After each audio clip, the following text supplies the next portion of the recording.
the origin of Big Bang. We're just talking about like on Earth. Let's say I think you posited that the mind force arose in mammalian brains. So we'll just go with Right. I think that 65. was an error on my part. I think that probably non-mammals have minds. Many of them may also have minds, but Okay, well let's just like put the origin of minds at the beginning of the Cambrian explosion 520 million years ago. yeah, it doesn't really matter where specifically. All right. So now you said that you introduce the pronoun you. Mm, So again, I don't think that there's a subjective pronoun you existing before the Cambrian explosion. sure, I but mean, well, I mean, I can still describe it. That's not a problem. I don't think. okay. So continue with your account because I just want to make sure that people are aware of this.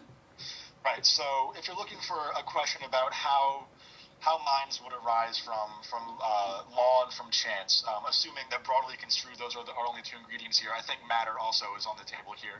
So given law, matter, and chance, it's not really a question of how often will you completely shuffle everything up and then get a brain out of it. That would be chance alone. Your account of law, as I understand it, is not quite the one I would go with. But if I understand it, you're basically saying that Well, law is always of the form all A's are B, for example. Correct? yes, yes. Right. So I construe laws of physics, for example, more as modus ponens types of laws than identity laws. In the following sense, suppose that we had a completely empty universe with a law of gravitation just like ours. That wouldn't mean that there was no law of gravitation because nothing was being gravitationally affected on. What that would mean is that at any point in that universe, if there were some object, then that object would experience a force with other objects proportional to the inverse relationship of the distance, the square of the inverse relationship of the distance between them. So I don't think that laws are merely identity properties. I think that laws they're actually conditions for causal relationships. Okay, Uh, sure. Go ahead. I'll accept that definition. Right. So given those three things, then not really law and chance, but also law, chance, and matter, it seems that something that is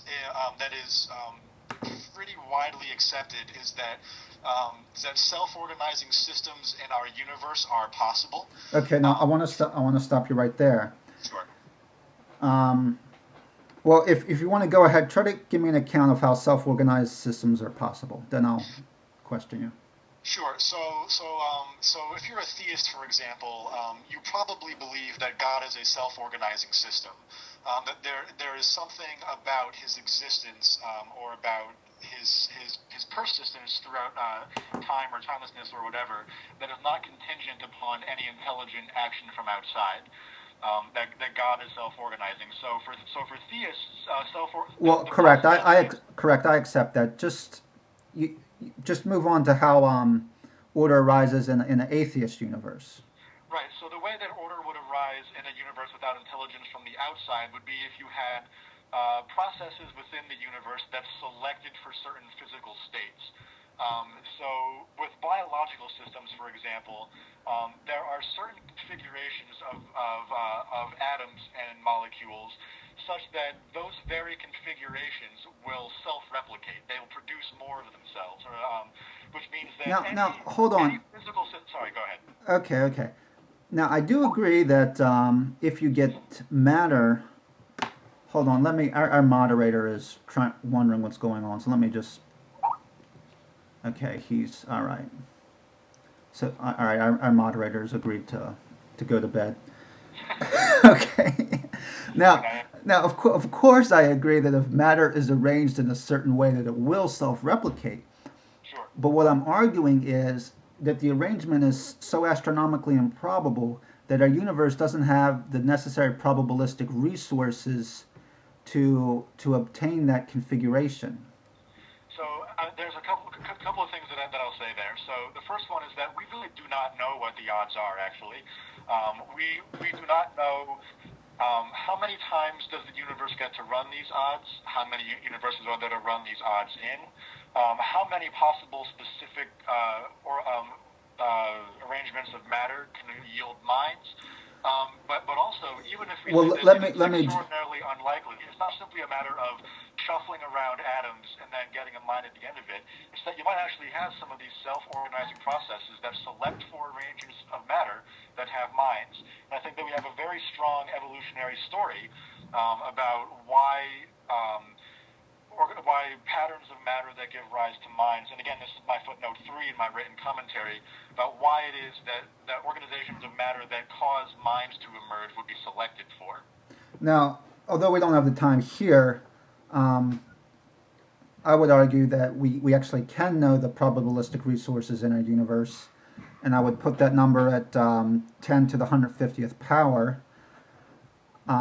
Basically, the calculation goes, there's 10 to the 80 particles, there's 10 to the 26 seconds in the history of our universe, and for each second there are 10 to the 43 divisions of a second. If you add those all up, it's about 10 to 150. Sure, which again all assumes that you're simply shuffling around matter states and seeing what comes out, which is not the way that I construe the relationship between laws, chance, and matter. Okay, well, in the 1 minute that we have left, do you want to explain what you mean? What I mean is that at least what I mean with my previous comment, and feel free to add on more time if you feel like I've been long-winded. What I mean with what I just said is that it's not simply a matter of chance construed as every possible configuration, what number of configurations yield minds, because there's the extra added wrinkle, which I admit is a fairly recent innovation. I think it dates about the time of Darwin officially, of our firm recognition that there are self-organizing processes in nature that actually greatly vary the odds for and against certain things, and that's such that the odds of organic matter developing minds is actually much greater than a brute chance of shuffling the possible arrangements of atoms and such in the universe. All right, well, hold on. Well, it seems like you're just asserting that self-organization is there. For example, if law and chance is all there is, I don't see any room for self-organization there. Again, I don't think I have to barely assert self-organization because I think that we can observe it in nature all the time, and that in fact that matter and law, almost by definition, is what self-organization means. But that what we've seen No, well, with hold on. evolutionary theory and theories like it that people like Lee Smolin have evolved about whole universes is that there are actually apparently goal-oriented processes that require no intelligence in nature. And I admit that the phrase goal-oriented is a bit loaded. So what I mean simply is that things like evolution are goal-oriented, not that they're smart, but that they have clear trends. And so that the existence of those actually changes the calculus from merely asking what are the possible configurations of atoms and what percentage of those have minds to saying what are the odds of massive possible number of configurations of atoms developing, self-organizing towards having a mind. Okay, well, time is up, so it's your turn now. Sure. Okay, so let's go back to the beginning of what you said in your brief introduction. As promised, I wanted to ask you a little bit more about this mind force and the way that it interacts with particles. Could you maybe account for me how it is that if this mind force is not ultimately either physical or supervenient upon the physical, what is this interaction with particles like? Okay, well, it's like gravity. Gravity, it has the ability to move masses, albeit in a mathematical predictable fashion, but it still has the ability to move masses at a distance. It's